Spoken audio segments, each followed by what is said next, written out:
Bonjour, bonjour, bienvenue sur le plateau de Batijournal TV. Nous sommes à Batimat 2019 pour notre session d'émission questions-réponses et nous allons nous intéresser à la formation dans le bâtiment bien sûr, et on va on va poser la question du bâtiment filière d'excellence. Avec moi pour en parler 4 invités. Et le premier, c'est Monsieur Franck Lenuellec. Bonjour. Bonjour. Vous êtes le directeur marketing, développement et innovation de 3CA, c'est ça? Oui, tout à fait, c'est ça, oui. 3CA, rapidement. C'est le premier réseau c'est le premier réseau d'apprentissage, toutes filières confondues en France, avec 125 CFA. À côté de vous, Émilie Suire. Bonjour. Bonjour. Vous êtes responsable de formation continue au CSTB, c'est ça? Tout à fait. Et le CSTB, on ne présente pas, mais votre centre de formation, comment ça se passe? Est-ce que vous pouvez nous présenter un peu? Alors, le CSTB Formation, il accompagne l'ensemble de la filière sur l'innovation technique et scientifique au service du bâtiment et de l'aménagement. Voilà, scientifique, c'est ça? C'est le mot important, c'est ça? C'est l'accompagnement le mot important. C'est l'accompagnement. À côté de vous, Monsieur Yannick Sarraute, bonjour. Bonjour. Vous êtes secrétaire général de l'association, c'est une association GEST. Syndicat, oui. Un syndicat. Membre de la FFB. Voilà. Donc c'est le syndicat, l'organisation professionnelle qui regroupe sur Paris Petite Couronne les entreprises qui interviennent dans le champ de la finition seconde œuvre. Finition seconde œuvre. Et à côté de vous, Monsieur Jocelyn Gac, bonjour. Bonjour. Vous êtes responsable, vous êtes même directeur du pôle énergie et environnement chez les Compagnons du Devoir. Compagnons du Devoir en 2 mots.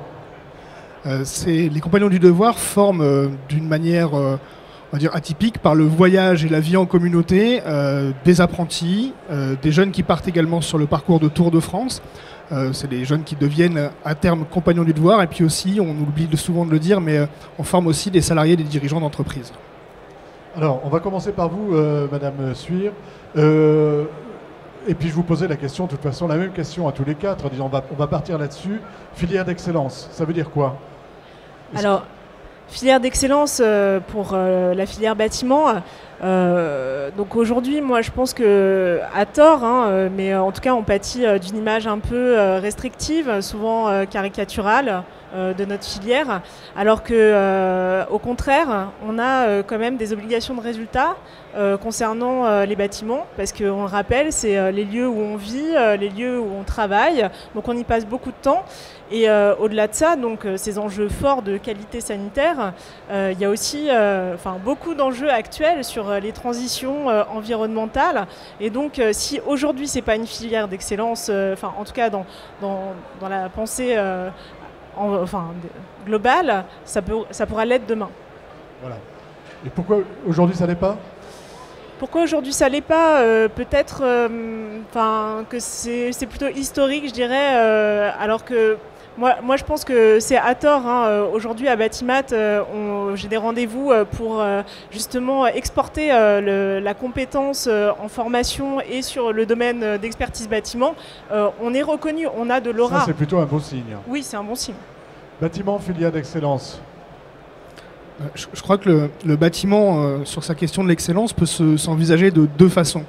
La première, c'est le maintien de ce patrimoine, qu'il soit un patrimoine monument historique ou un patrimoine plus récent. Donc on a une filière d'excellence dans ce qu'on pourrait appeler la maintenance du patrimoine, qui est particulièrement en France essentielle, par la conservation des compétences, par la conservation des savoir-faire et puis aussi par la conservation du patrimoine. Puis une excellence aussi à porter en matière sociétale. La société mondiale a évolué, on parle développement durable, vous l'avez parlé au niveau des différentes transitions qui sont en train d'apporter au bâtiment une lumière qu'il a probablement jamais eue, ou tout au moins sur la société contemporaine, c'est-à-dire on s'intéresse à comment on vit dans le bâtiment, le fait que le bâtiment nous garde en bonne santé, nous garde dans notre vie de famille et dans notre vie humaine, finalement, sociale. Et donc les acteurs du bâtiment ont aujourd'hui un double rôle à jouer, c'est-à-dire préserver et répondre à une attente sociétale très forte. Donc en ça, je trouve que le bâtiment, plus que jamais, est une filière d'excellence et continue finalement à progresser et évoluer. Un enjeu sociétal important pour vous. Hein. Oui, tout à fait. Socio-économique. Gest, en fait, a créé 2 centres de formation qui ont une vocation première, c'est d'offrir des compétences aux entreprises pour qu'elles puissent se développer, pour qu'elles puissent répondre à leur marché. Donc il y a cette compétence économique première, l'excellence économique des entreprises du bâtiment. Et il y a 2 autres points. Effectivement, comme ça vient d'être dit, il y a tout le logement, le patrimoine bâti historique, mais aussi celui dans lequel on vit, avec le confort de vie, mais aussi tous les problèmes de précarité. On revient sur la performance énergétique pour ceux qui sont les plus défavorisés. Et puis il y a un 3e point, c'est que le bâtiment est une filière d'excellence sociale, parce que c'est l'un des seuls secteurs où il y a encore un ascenseur social qui fonctionne. Les gens qui vont rentrer dans nos formations comme compagnons ont un jour l'objectif peut-être de créer une entreprise, créer leur emploi, créer d'autres emplois, créer une richesse à ce niveau-là. Et enfin, je vous voyais opiner. Oui, tout à fait. Je suis totalement d'accord avec cette notion d'excellence, d'inclusion. Aujourd'hui, nous le voyons bien, le bâtiment permet à des jeunes, même qui aujourd'hui n'ont pas forcément les bonnes compétences, eh bien, permettent de gravir les échelons. L'ascenseur social existe réellement et, comme on le disait précédemment, c'est de pouvoir dessiner la société de demain. C'est un enjeu majeur. On voit que l'innovation est partout. Bien souvent, l'innovation est vue comme une donnée transverse. Et donc, l'innovation est aussi partie prenante dans les nouvelles formes d'apprentissage et dans les nouvelles formes d'expérimentation. Et c'est d'ailleurs pour ça que les centres de formation aujourd'hui deviennent aussi des centres d'expérimentation et d'excellence. L'innovation dans le bâtiment, c'est une clé d'entrée pour la filière d'excellence, pour rentrer. C'est une clé d'entrée puisqu'on sait aujourd'hui qu'historiquement le bâtiment est synonyme de pénibilité, de difficulté, et c'est ce qui a généré pendant quelques années une désaffection, une perte d'attractivité pour le bâtiment. Et donc l'innovation est un élément clé pour attirer de nouveaux talents. On sait que depuis quelques années, la pénurie de talents est prégnante, quel que soit le secteur, et principalement dans la construction. Donc l'innovation est un moyen d'accentuer l'attractivité et surtout de donner de nouvelles perspectives à des générations ou à des apprenants au sens large qui n'avaient pas forcément vu le bâtiment sous cet angle-là. Alors, on va parler. Vous vouliez ajouter quelque chose? Oui, j'ai souvent l'habitude de dire que l'innovation, c'est d'apporter quelque chose là où il n'était pas. Et ce qu'on fait chez les compagnons, et on n'est pas les seuls heureusement, c'est aussi de s'inspirer d'autres filières qui ont su évoluer, notamment sur l'intégration de technologies numériques, etc., pour ne pas repartir d'une feuille blanche en matière d'innovation sur ces sujets, et de travailler en transversalité entre les filières au-delà du bâtiment pour justement accompagner cette transition, bon alors numérique pour le coup, mais il en existe bien d'autres. Alors, on a l'habitude de parler des trains qui n'arrivent pas à l'heure, on va en parler un petit peu quand même, mais on va parler aussi de ceux qui arrivent à l'heure. Je voudrais voir avec vous, Monsieur Sarraud, que vous nous dressiez un peu le portrait des gens qui viennent aujourd'hui en formation. Est-ce qu'ils ont vraiment envie d'y aller? Alors, je parle du jeune, du jeune des chiens. Le jeune qui rentre chez nous en formation initiale, effectivement, il n'y en a plus un seul, il y a plusieurs typologies, il y en a au moins 3. On a une typologie de jeunes qui viennent chercher les plus hauts niveaux de qualification. Ils savent ce qu'ils veulent le mieux. Et donc ça, on a ces jeunes-là. Ce n'est pas le plus gros volume, c'est ceux que l'on met souvent et facilement en avant. Ça, c'est une première catégorie. La deuxième catégorie, c'est celle que vous citiez, c'est ceux qui savent pas, qui sont un peu perdus, qui ont échoué dans leur étude et qui sont entraînés vers nous parce que l'éducation nationale, les aiguilles vers une voie de garage.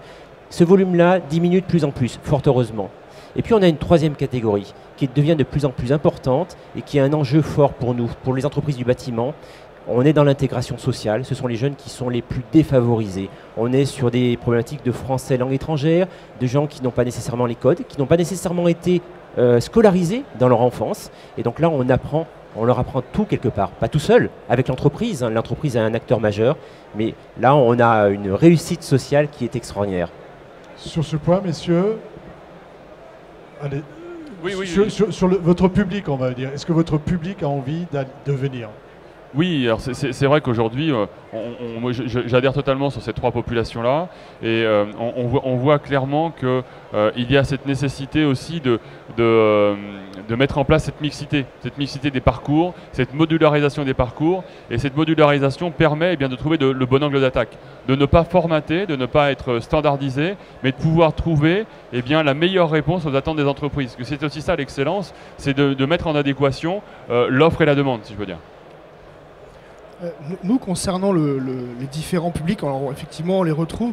J'en dénote un qui arrive, qui est aussi très intéressant, c'est la personne qui a déjà fait une étude supérieure, soit dans les sciences humaines ou les sciences sociales ou même les sciences techniques, et qui s'intéresse à un métier pour ce qu'il représente, sur le sens que ça va donner à sa vie au-delà d'une carrière professionnelle.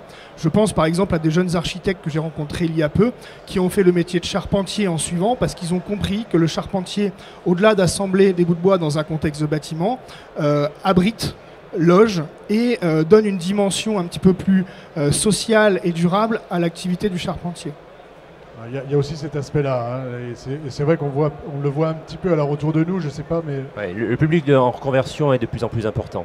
On est totalement dans le cadre de la réforme de la formation, mais c'est vrai que c'est un public qui aujourd'hui est important, intéressant, parce que ce sont des gens qui viennent là par volonté, qui ont appris d'autres choses, donc qui apportent aussi beaucoup au secteur.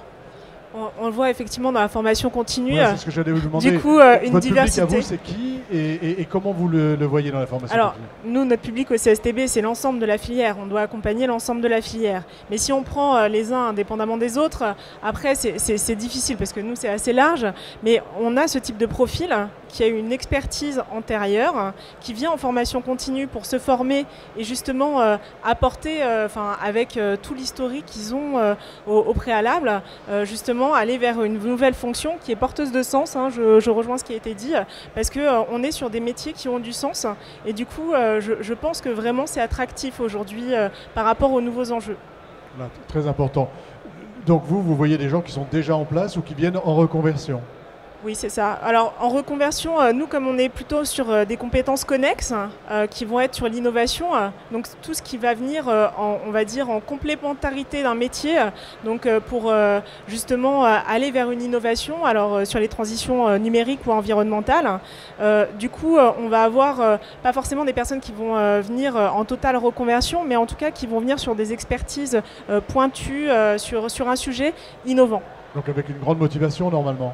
Voilà, c'est ça, avec une grande motivation, beaucoup d'envie. On va parler des trains qui arrivent à l'heure. Qu'est-ce qui marche et qu'est-ce qui fait que le bâtiment est une filière d'excellence?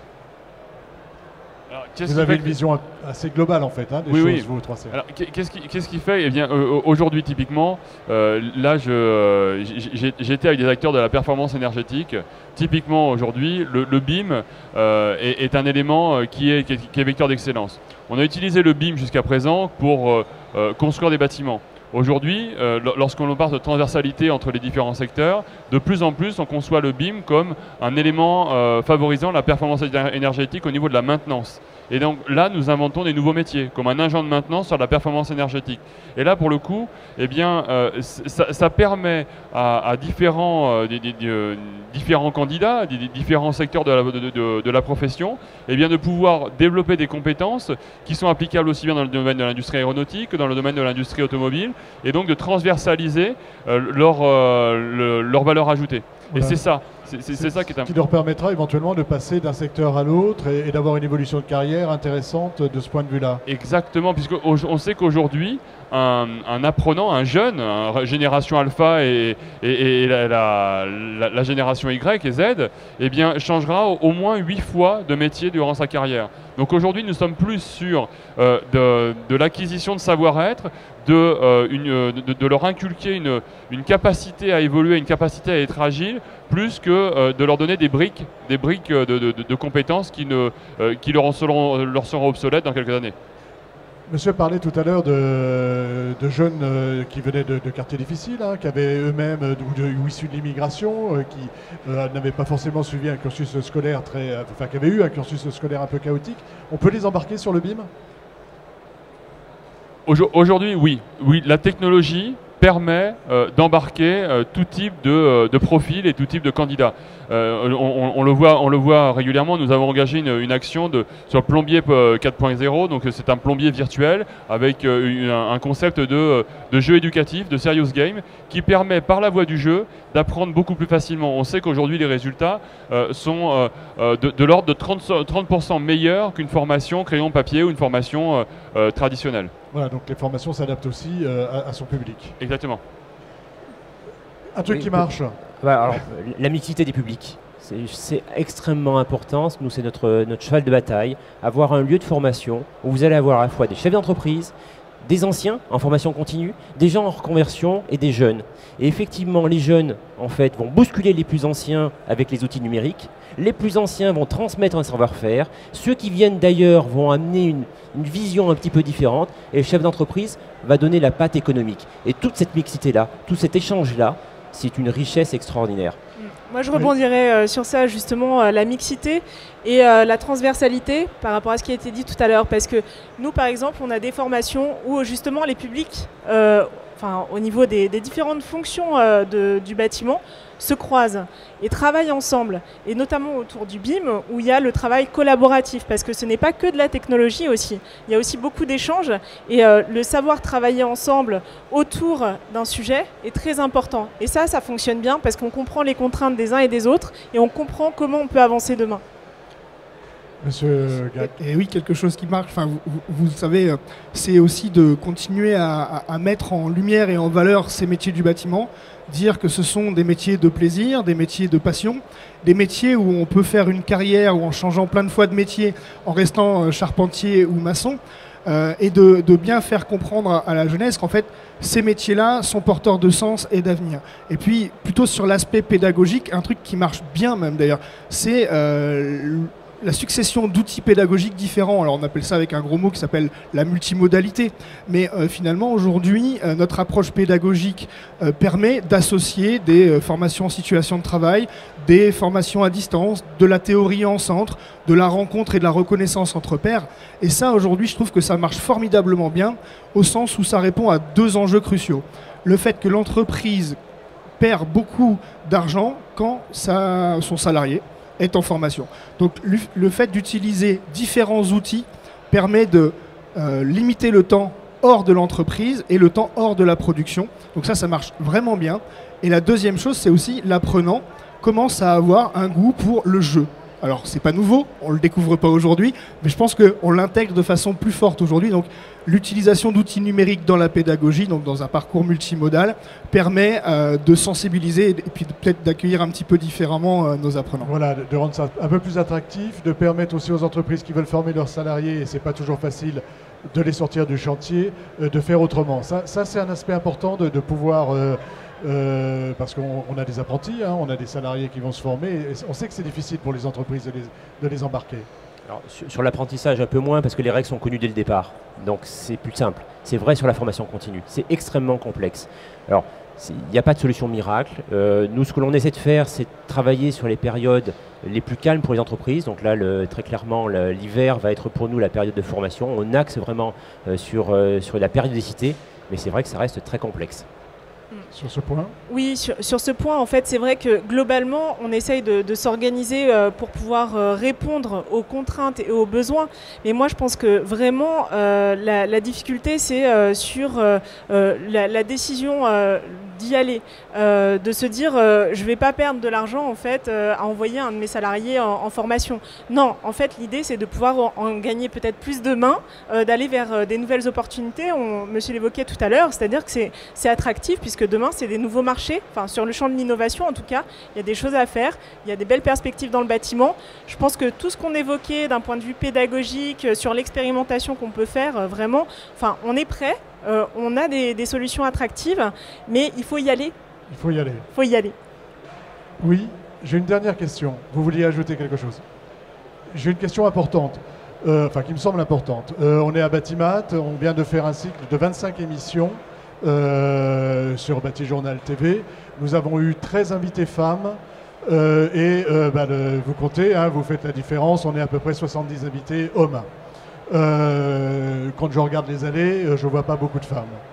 comment on fait, c'est à vous que je vais poser la question, pourquoi il y a aussi peu de femmes dans le secteur du bâtiment, et je parle de tous les secteurs, et deux, comment on fait pour les attirer, et est-ce que la formation aujourd'hui est adaptée pour attirer des femmes dans le secteur du bâtiment? Alors comme j'ai commencé tout à l'heure, c'est-à-dire qu'il y a un problème d'image. Je pense qu'une femme va peut-être pas se dire d'emblée je vais vers le secteur du bâtiment. Et comme toujours un peu sur les versions un peu caricaturales, à tort, puisque en fait il y a des belles perspectives aussi pour les femmes. Il y a 20 ans, j'ai travaillé sur ces questions pour la FFB, et on en est toujours au même point. Il y a cette image historique de la pénibilité peut-être qui marque encore, et alors que notre secteur est quand même assez large, notre filière, il y a plein de métiers différents, il n'y a pas forcément des problèmes de cet ordre-là. Je pense que pour être attractif demain, c'est aller vers justement tout ce qui concerne les transitions. Les transitions, c'est plus transversal. Peut-être que c'est un discours plus attractif, et je pense que les femmes peut-être s'y retrouveront plus dans ce discours. Messieurs. Oui, alors on a la chance dans un Pâture Finition d'accueillir un peu plus de femmes. Non, alors je ne voudrais pas être machiste et dire oui, parce que le travail bien fini, c'est les femmes. Non, c'est pas vrai. Ce dont on se rend compte depuis quelques années, c'est que les femmes viennent aussi vers les métiers de conducteurs de travaux, d'équipe, d'encadrement. Ce qui n'est pas forcément simple, et on est très loin de l'image que l'on peut avoir d'équipes qui sont masculines et difficiles. Et justement, les femmes sont volontaires pour ça. Donc, je pense, oui, il y a un travail d'image, il faut travailler là-dessus, mais les choses vont petit à petit en s'améliorant. On accueille quand même beaucoup plus de femmes aujourd'hui qu'il y a 10 ans. Et dans 10 ans, on en accueillera encore beaucoup plus. Dans les CFA, c'est quelque chose qu'on constate? C'est quelque chose que nous constatons. D'ailleurs, au dernier WorldSkills de Kazan, notre médaille d'or a été une jeune apprentie peintre. Donc oui, les métiers se féminisent de plus en plus. Nous le favorisons. Donc nous avons des opérations comme Women Can Build au niveau européen.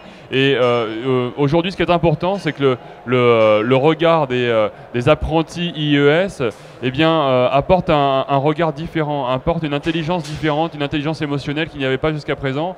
Et je pense que au-delà de l'apprentissage, au-delà de la formation, il y a un changement d'image au niveau de la société. Et donc les métiers du bâtiment, grâce à la technologie, sont plus attractifs. Sont plus attractifs, et y compris pour les femmes. On va terminer. Vous vouliez ajouter quelque chose sur ce thème? Oui, beaucoup de femmes chez les compagnons du devoir? De plus en plus. Il y a une sorte de phénomène d'entraînement, c'est-à-dire que le fait qu'il y en ait fait nativement qu'il y en a plus.